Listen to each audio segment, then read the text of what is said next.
Et nous retrouvons à présent notre invité de ce dimanche magazine, Monsieur Alcide Djidje, ministre de l'Intégration africaine et de la diaspora. Monsieur le ministre, bonjour encore. Et puis, merci d'être avec nous. Vous revenez à peine de faire Késédougou. Vous avez pris part à la pose de la première pierre du port sec de la ville. Comment s'est déroulée cette journée? C'était une journée historique à faire Késédougou. Et je voudrais saisir cette occasion pour remercier les autorités du Tchologo. Mais avant tout, je voulais remercier la ministre d'État, Kandia Kamara, qui a représenté le Premier ministre et qui a rehaussé de sa présence cette cérémonie. Je voudrais remercier le ministre d'État, Ibrahim Ouattara, qui est par ailleurs président du Conseil régional du Tchologo. Et je voudrais remercier le ministre burkinabé de l'intégration africaine, qui était également présent. Et la Chambre de commerce du Burkina Faso, je voudrais remercier tous les membres du gouvernement. Il y avait une vingtaine de ministres. C'était vraiment un événement très important. Je voudrais remercier le conseil, les membres du Conseil régional du Tchologo et toutes les populations du Tchologo, les chefs, les autorités traditionnelles, religieuses, tout le Tchologo. C'était vraiment un événement historique. Alors, Monsieur le ministre, quelles seront les retombées directes de ce port sec pour les populations, on va dire, des régions donc, du Tchologo, des régions également du Zanzan et de toutes les personnes qui, justement, s'inscrivent dans l'écosystème de ce port sec? Oui, mais des retombées importantes. D'abord pour les opérateurs économiques, ils auront plus de fluidité, plus de proximité. C'est-à-dire vous avez des opérateurs qui sont de la région, ou qui sont au Burkina Faso ou au Mali, c'est un gain énorme. Au lieu de venir sur le port d'Abidjan, il y a un port à faire Késédougou. Il y a un endroit de transit pour les marchandises. Et avec la douane, tout ce qui est dans un port comme le port d'Abidjan, toutes les composantes y sont, à part la mer. Et donc, c'est un point avancé pour ces ports d'Abidjan et San Pedro. Donc, il y a une facilitation, il y a une fluidité pour les opérateurs économiques. Et pour la population, il y a des opportunités d'emploi, de création d'emplois. Emploi direct et indirect également. Voilà, emploi direct et indirect. Donc, c'est vraiment un grand pôle de développement qui est créé, que le président de la République vient d'offrir à la Côte d'Ivoire et à la sous-région. Le président de la République qui s'est d'ailleurs investi dans plusieurs de ses projets sur le plan régional. Est-ce que vous pouvez nous en dire plus? Oui, chez nous au ministère de l'Intégration, nous prévoyons, après le port sec de Késédougou, le projet de développement intégré du Ouassoulou, qui se rapproche beaucoup plus de la Guinée et du Mali. Il y a ce sec-là qui est prévu. Et puis, il y a aussi d'autres projets qu'on appelle Escabo, c'est-à-dire Sikasso, Koroko et Bobo Dioulasso. Alors, Monsieur le ministre, dites-nous, comment est-ce que le ministère s'est organisé en amont pour permettre aujourd'hui que l'on aboutisse à la pose de la première pierre de ce port sec de Késédougou?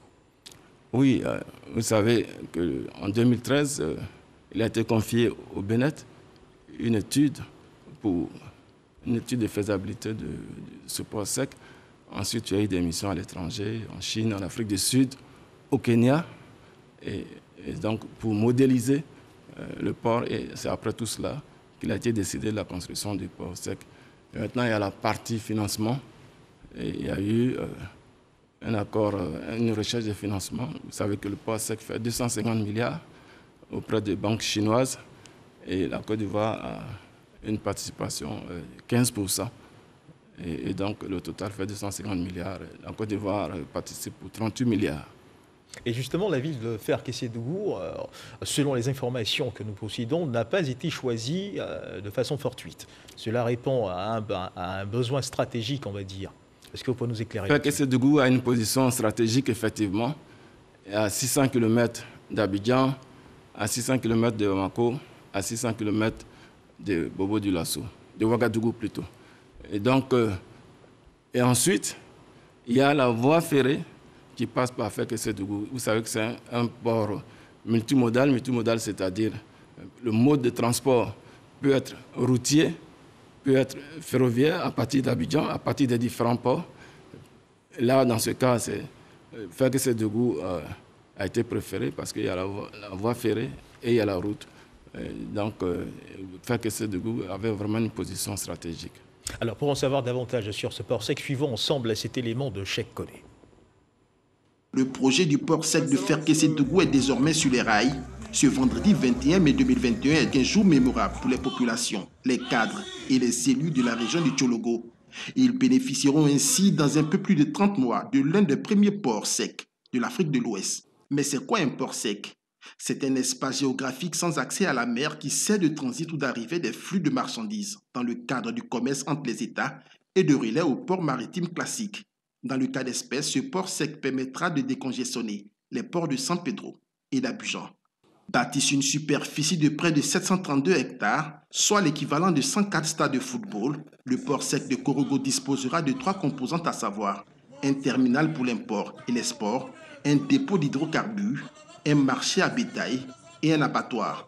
La dimension du projet dénote de l'ambition du gouvernement à créer des pôles économiques d'envergure dans les régions de Côte d'Ivoire. Ce port sec permettra, entre autres, de mettre à la disposition des opérateurs économiques nationaux et régionaux des conditions optimales d'accueil en vue de réduire les coûts de transit et de transport, de mettre en valeur les potentialités économiques des districts des savanes, Poro, Tchologo, Bagoué et du Zanzan, Kani, Gontougo, Sikasso au Mali et Bobo Dioulasso au Burkina Faso.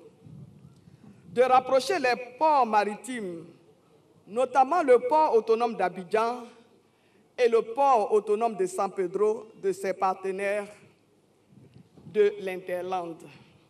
Son coût global est de 254 milliards 171 millions de francs CFA, financé par l'État de Côte d'Ivoire à travers un prêt obtenu auprès des banques chinoises et des banques nationales. Selon le maître d'œuvre, le port de Ferkessé-Dougou est prévu être inauguré en 2024. Plus de 71 000 emplois directs seront créés.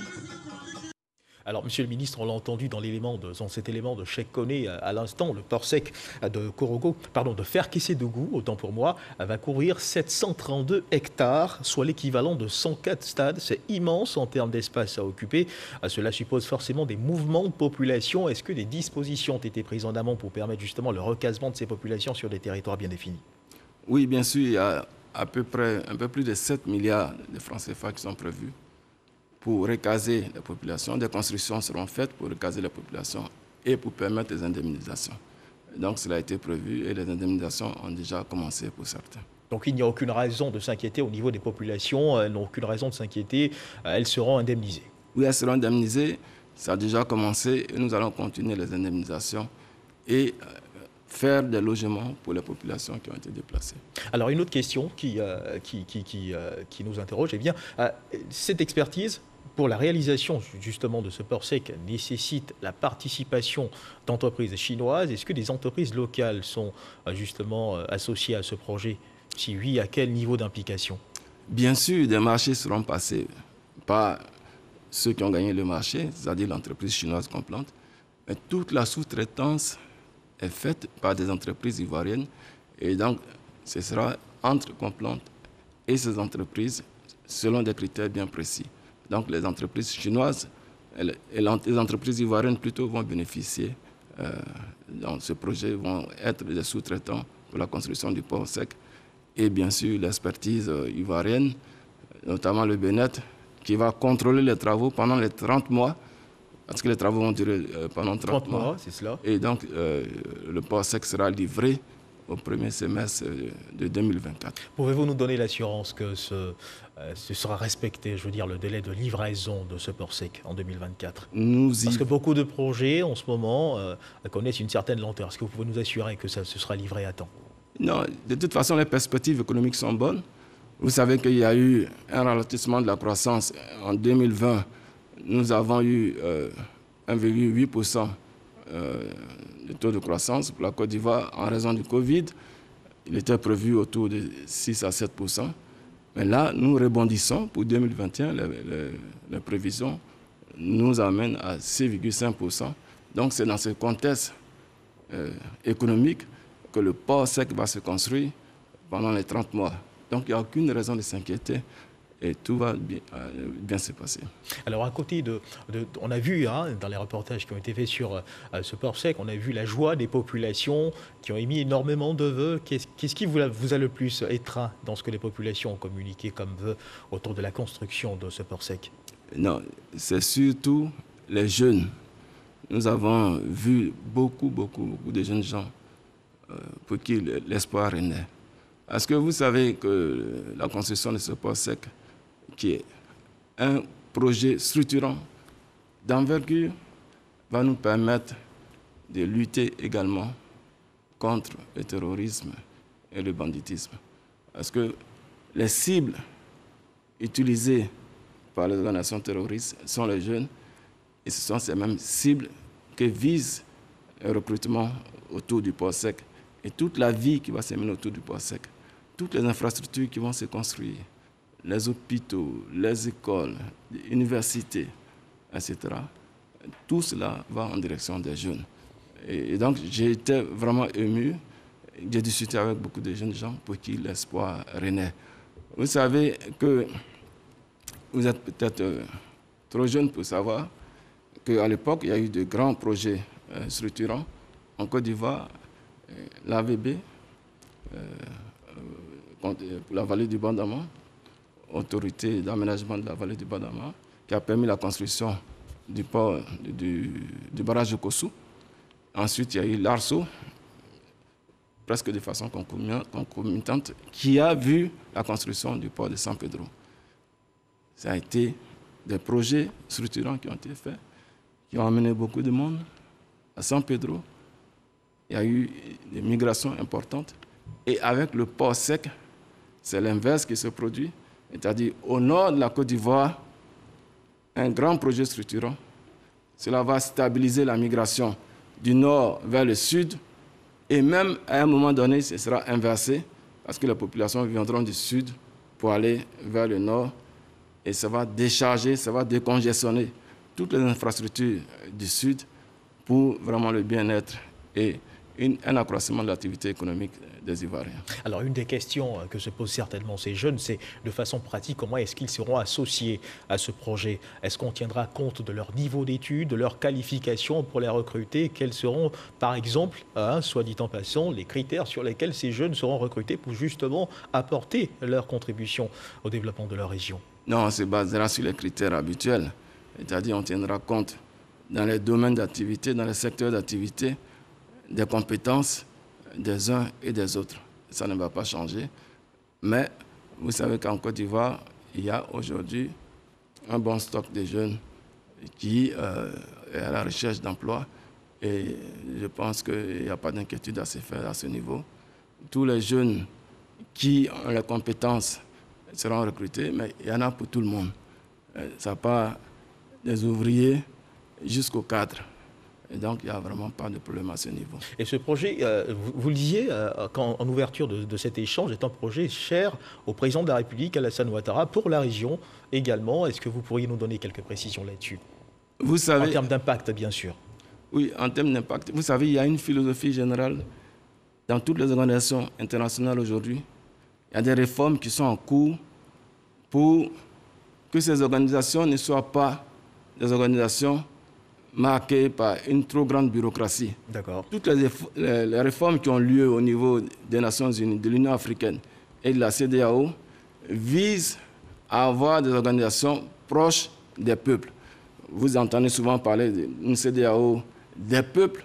Et là, concrètement, nous recherchons des investissements pour réaliser ce type d'infrastructure, pour que les peuples, les populations sentent réellement qu'on ne va pas à chaque fois dans les sommets pour tenir des grands discours, mais que concrètement, les populations sentent l'intégration régionale sur place, chez elles. Et donc, toutes les réformes de la gouvernance mondiale qui a lieu, que ce soit les Nations Unies africaines ou la CEDEAO, toutes ces réformes qui ont lieu visent à se rapprocher beaucoup plus des peuples. Et c'est dans ce cadre que se situe la construction du port sec de Fekese-Dougou. Il y aura d'autres projets. Le président Ouattara y tient énormément et c'est sa vision. Le port sec de Fekese-Dougou inscrit dans le PND et inscrit dans les différents plans de l'Union africaine et de la CEDEAO, ainsi que de l'UEMOA. Alors, monsieur le ministre de l'Intégration, vous êtes le ministre, nous avons la chance de vous avoir sur ce plateau de l'intégration africaine et de la diaspora. Permettez-nous de vous poser cette question au regard des récents événements survenus en Côte d'Ivoire avec ces violences qui ont été perpétrées à l'encontre des populations, de certaines populations du Niger. Il y a eu beaucoup de remous, voilà, beaucoup de choses ont été dites sur la toile, tant sur la toile que sur d'autres canaux d'expression. Aujourd'hui, comment avancent, on va le dire, les efforts faits pour justement ramener le calme et rassurer toutes les populations vivant sur le sol ivoirien, en particulier la communauté nigérienne? Vous savez qu'il n'y a pas de problème entre le Niger et la Côte d'Ivoire. Les choses se sont calmées. Le ministre de l'Intégration du Niger est arrivé en Côte d'Ivoire avant-hier. Je l'ai rencontré, nous nous sommes entretenus. Le ministre de l'Intérieur du Niger est également là. Et dès que je sors de ce studio, nous avons une rencontre à 15h à Bobo avec la ministre d'État et les 2 ministres nigériens pour visiter certaines populations qui ont été l'objet des actions. Le président de la République a mis un point d'honneur. Vous avez vu, dès son arrivée de Paris, il a donné toutes les instructions pour qu'il y ait une prise en charge des blessés et éventuellement une indemnisation pour ceux qui ont perdu des biens. Et donc, côté nigérien également, des mesures sont prises pour ne pas que les Ivoiriens qui vivent au Niger soient l'objet des actions. Donc, les choses sont revenues à la normale. Nous avons une séance de travail tout à l'heure dès que je sors de ce studio. Et également demain, nous allons faire le point. Et les choses se sont vraiment apaisées.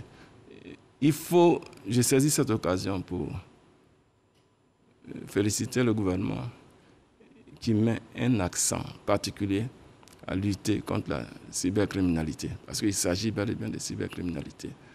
Les gens sont assis chez eux et créent des troubles à travers des fake news.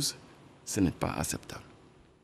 Merci, monsieur le ministre, de répondre à cette parenthèse importante pour nous. Alors, juste avant de refermer les pages, on va dire, de cet entretien, pourriez-vous rappeler juste quelques projets structurants engagés dans la sous-région, juste en quelques mots, engagés dans la sous-région? En ce qui concerne la Côte d'Ivoire et en ce qui concerne mon ministère, vous avez le projet du Wassoulou, qui est un grand projet de 121 milliards qui sera fait dans la zone dite de Wassoulou, zone frontalière, pour renforcer la coopération transfrontalière avec le Mali et la Guinée, et donc avec un appui, un soutien en coopération avec la BOAD.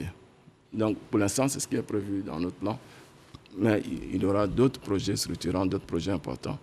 Je ne peux que vous parler de ceux-là maintenant, qui sont dans le pipe actuellement. Merci, monsieur le ministre. Alors, c'est la fin de cette édition. Je rappelle que nous recevions dans le cadre du Dimanche Magazine de ce 13h, le ministre Al-Sidi Djidji, ministre de l'Intégration africaine de la diaspora, avec lequel nous avons parlé de la retombée du port sec de Fer-Kessédougou pour les opérateurs économiques nationaux et régionaux et pour les districts de Savane et du Zanzan, bref, pour tous ceux qui, de près ou de loin, seront impactés par ce projet. Merci de nous avoir suivis.